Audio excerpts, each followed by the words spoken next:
जरासंध ने बहुत राजाओं को बंदी बना रखा है। सभी लोग सोचने लगे हम क्या करें, हम तो बंदी बने हुए हैं, हम दीन दुखी हैं, हमें किसकी शरण में जाना चाहिए। सबने भगवान द्वारकाधीश को एक पत्र लिखा है।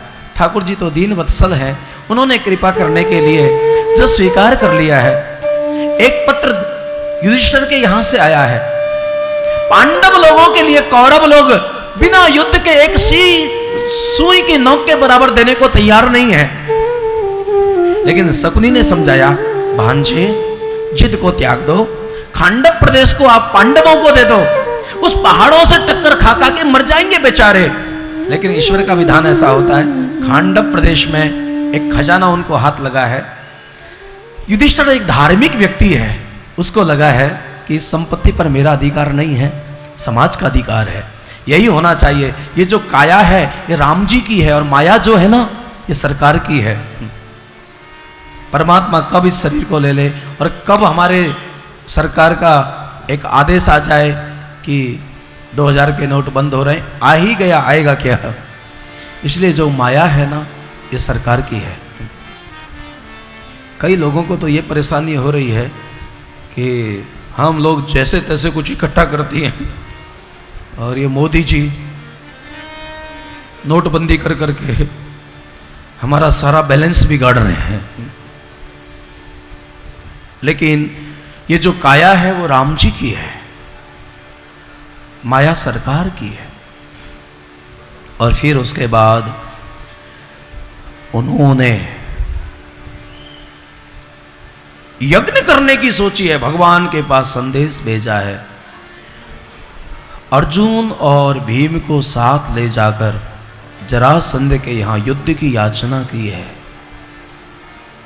युद्धम नो देहि राजेंद्र बंदसो यदि मन्यसे, युद्धार्थिनो वयं प्राप्ता राजन्यानान कांक्षिणः। हमें कोई भिक्षा नहीं चाहिए, हमको युद्ध चाहिए। आप कौन है? मैं वसुदेव पुत्र वासुदेव हूं, ये ब्रकोदर है, ये पार्थ धनुर्धारी पार्थ है।